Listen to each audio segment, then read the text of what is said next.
Question for you. Would you leave your toddler to watch your baby for any length of time and expect that everything would work out just fine? If you answered with a resounding no, then watch this video.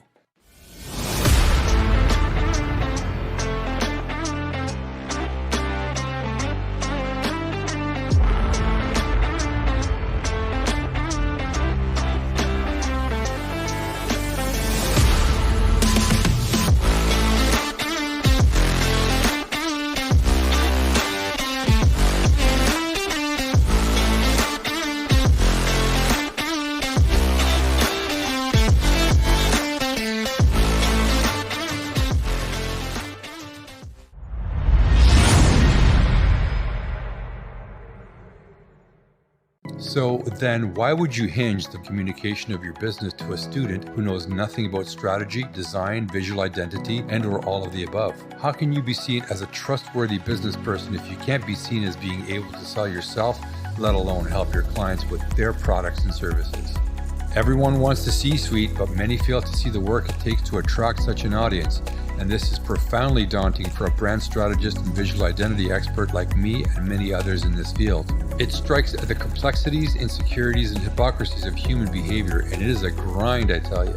So your lack of budget got you down? Okay, the next question is, how did you prepare to get into business if you didn't allow a budget for brand and marketing? This is all very reactive, and as much as you believe that people will not notice, guess what? They will. Never presume that you are the smartest in the room because your audience knows a real article from the imposter. If you want to know more about this scenario, I suggest you do some reading on the Kruger effect. Many are well afflicted by it, and maybe you are as well. The Kruger effect occurs when a person's lack of knowledge and skills in a certain area cause them to overestimate their own competence. Sound like you? Do you have the minerals to admit it to yourself? Because the first step to recovery is acceptance. The other step in recovery is in knowing that you can't do it all yourself, and you should know who to bring in to help you do the job. The next question is, do you have a top-notch product and or service? Or were you just planning on going viral one day? Because that falls under the category of what I refer to as the 3 Ps.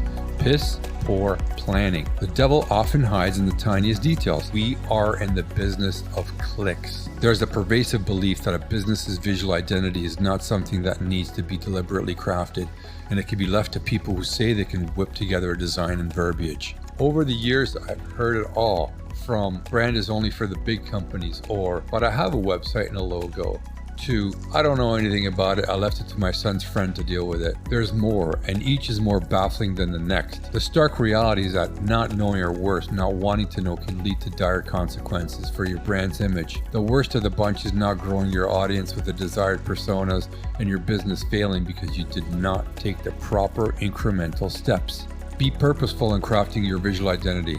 Grow it and then protect it. Far too often, the responsibility for molding and safeguarding a brand's visual identity is delegated to volunteers and students. While they may have the best of intentions, they often lack the experience and expertise required for such a crucial task. The result could be the use of copyrighted material, designs that lack consistency and clarity, and a brand image that appears unprofessional and disjointed. The reality is that these helpers don't even have the spatial awareness to know that they are messing up your business. This scenario is all too common, and its repercussions can be devastating. Your visual identity is the face of your brand, the initial glimpse you offer to the world. It's not something that should be entrusted lightly or handed over to those who are unprepared for the task, and it is permanent.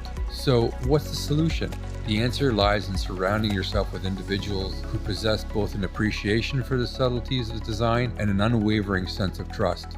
These individuals will know how to communicate with brand-centered creations to your buyer personas.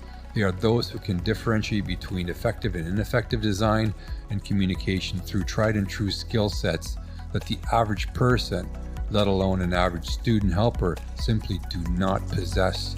Defending your visual identity is about more than mere preservation. It's about amplifying your message. Your choices of colors, fonts, imagery, and even the placement of your logo and the variations of it depending on the platform. Communicate what the business is and what it stands for in clear, concise, consistent, and trustworthy ways. Here are some pointers on how you can help your brand move in the right direction. Invest in professional expertise. One of the most effective ways to defend your visual identity is by hiring or collaborating with professional designers and branding experts. They understand the intricacies of design, copyrights, and brand consistency. Establish brand guidelines. Create a comprehensive set of brand guidelines that outline the correct usage of your visual elements from logo placement to color palettes. These guidelines should be readily accessible to anyone involved in brand-related work. Educate and train. For those within your organization or volunteer pool who are passionate but lack expertise, consider offering design and branding education or training. Empower them with the knowledge they need to contribute meaningfully. Foster a collaborative environment. Encourage collaboration between design professionals and your passionate volunteers or students. By working together, they can ensure that the brand's essence is preserved while nurturing fresh ideas. Regular audits. Periodically review your brand's visual identity across all platforms and materials. Identify and rectify any inconsistencies or deviations from your brand guidelines. Actively seek feedback from your audience, especially from those in the top percentile who instinctively recognize good design. Listen to their input and make necessary adjustments. Properly create, nurture, and defend your visual identity. It demands unwavering diligence, care, and astute discernment. It is a journey marked by self-discovery, growth, and empowerment.